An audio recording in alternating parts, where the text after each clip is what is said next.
dirt road over here. And now we're here at this place with the blue shutters. It's quite an interesting place. It's like split between old and new. You can sort of see where the old parts have been patched over with new parts. But the other weird thing is everything's got this marble everywhere. We reckon that perhaps the marble is because the person who is here is a funeral director or something. Because there's a lot of it, and it's shiny in all different textures, and some of it's got very precise cuts, like this one, for example. And it's slightly concerning. Through this side, we've got our dry toilets.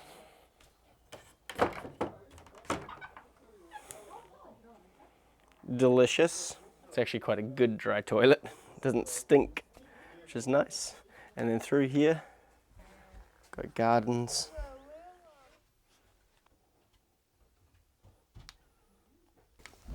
I'm good. Aside from some of the creepier things, this place actually makes you feel quite cozy with a few of the older touches to really take you back in time.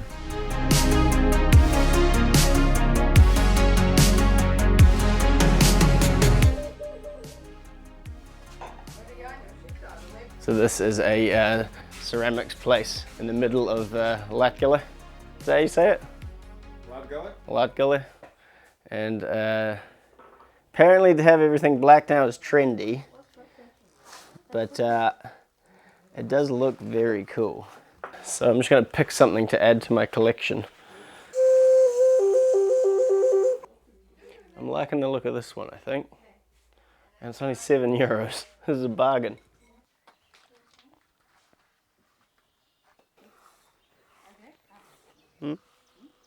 20 euros. Yeah, but that's nice. It is lovely. So it was the bottom.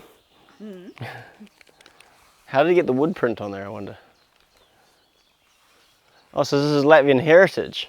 This place is truly something else. Now, because we were in Latvia's Lake District, we actually stopped by for a little bit of a dip in the lake, which is probably the most Latvian thing you could do, and then head back for a bit of dinner. So here's the kitchen. We've got one side here, and we've got another side here with the old wood fire stove. I've got here some pork on the boil. Turns out if you go to Lidl in the depths of Latvia, you're not going to get Mexican ingredients. I've got the closest I could get was oregano, so I've got some oregano pulled pork, and it's going to be sort of like some sort of Italian-inspired tacos. You want some more chili? You want to eat chili on camera? Lucas, a Latvian, whose spice is dill, is going to eat this chili. How is it? Bad. Garšīgs? No. Ne garšīgs. His poos are going to be spicy. So the resulting taco was this, with an avocado and lemon salsa, a bit of chili and some fresh tomato, and a absolute vein-stopping amount of salt, because I'm pretty sure I had COVID.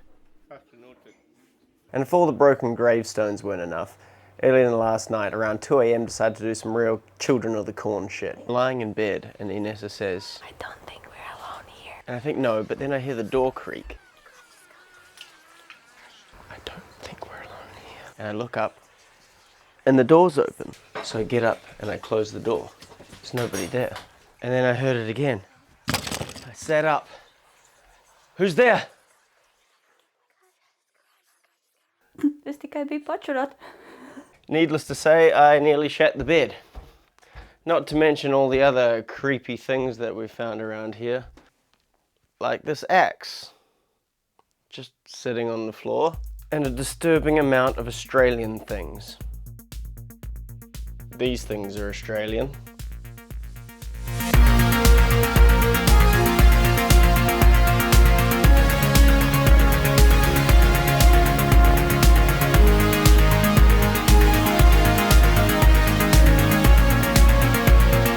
I'm not usually one to film a church, but this is insane.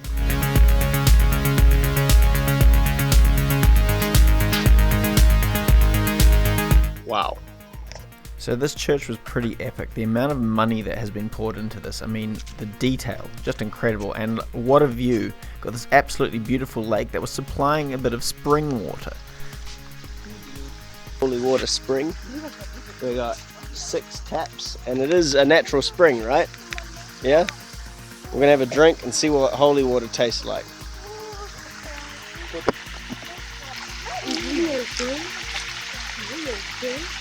Cold, minerally, quite delicious. Yeah, it's good. I don't know if I feel any Try to dip your feet. awakening. Oh! No, I don't feel like I've become more godly, but the water is fantastic, and you can see why people are carrying big buckets of it home. That's hardcore, man. That's committed. In its storied history, Daugavpils has changed hands a great number of times and currently has the highest proportion of Russian speakers in Latvia. Now there's a bit of a dichotomy because everywhere the signs are in Latvian, but generally speaking, you only hear Russian.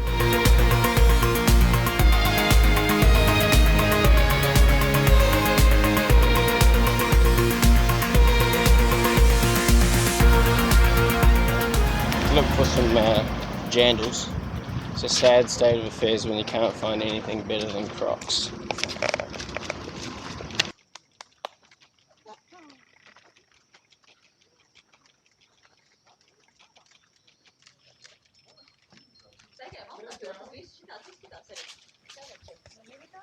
Half this place feels just completely abandoned.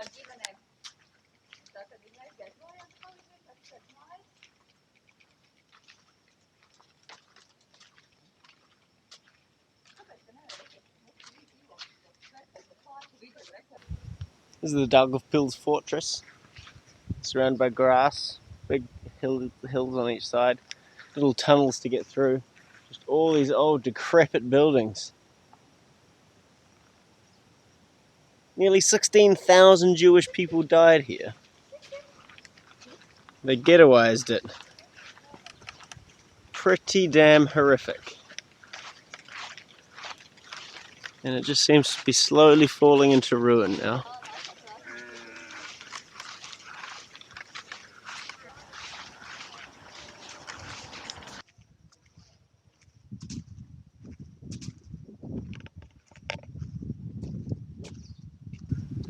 There's basically nobody here. There's a local policeman, and there are still people that live in the confines of the surroundings.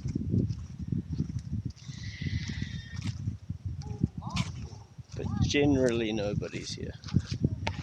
This looks freshly painted though. So my assumption is there's an old part and a new part.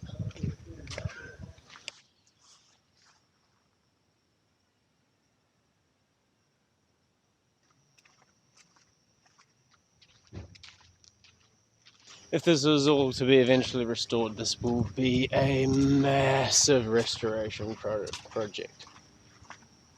There is so much to do. Museum-y sort of places. Like looking at those stone walls, they must have been like around since like Livonian era. Not even or beyond Livonian era. Because of its historical status, the fortress is quite underdeveloped. You see a lot of stuff is actually under renovation, but then some of it is just left untouched. They've got very, very stringent standards about how to develop it. It has to be done basically in the same way it was originally done, which is very, very limiting. But it's not stopping people from using these buildings wherever they're safe. This place has an antique store, and then down below a medicine museum, which had some, well, let's just say a few peculiar things to look at. I'm not really sure what's going on in most of this. I mean, some of it I can see is about contraception over here, and get other parts here about delivery, I think. Here too. I think got some forceps there. I think a patch of this is abortion, but either way, there's a lot of information here that I can't read. Now, I didn't actually film this stuff particularly well. I got a bit messed up with the camera, but there was some very, very odd stuff here. Very odd indeed. I just can't get over the condoms. Alright, I'm done.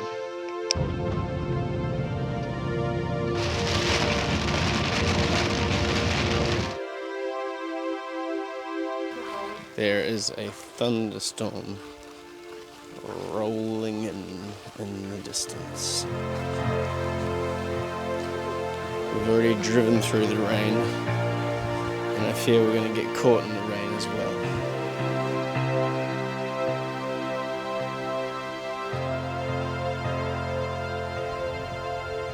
(1918 to 1990). This is the Latvian Destiny Museum.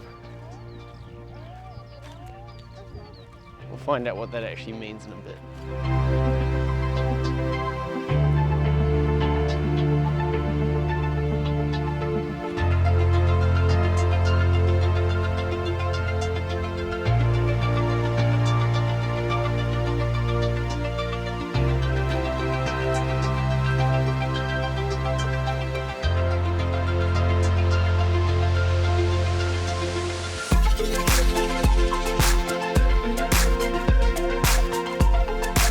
So the Garden of Destiny was designed by a Japanese landscape architect called Shunmyo Masuno, and it was meant to sort of evoke a connection with the elements of nature, light, wind, water and earth, and sort of bring the past, the present and future together and make you think about things. I spent too long trying to photograph the lightning, and now I've lost everybody. Dear me. So nearby is a 13th century castle called Korknesi Castle. It is a defensive fort primarily, and like many things in Latvia, has been changed hands through all the different occupiers. But what has survived today shows a stunning view that would have been militarily very significant. I choose the cage.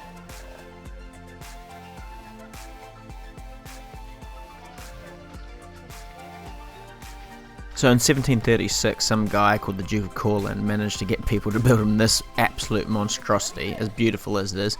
I can't even get someone to bloody come around and fix my shower. He managed to get this thing. The chimney. I want that thing there.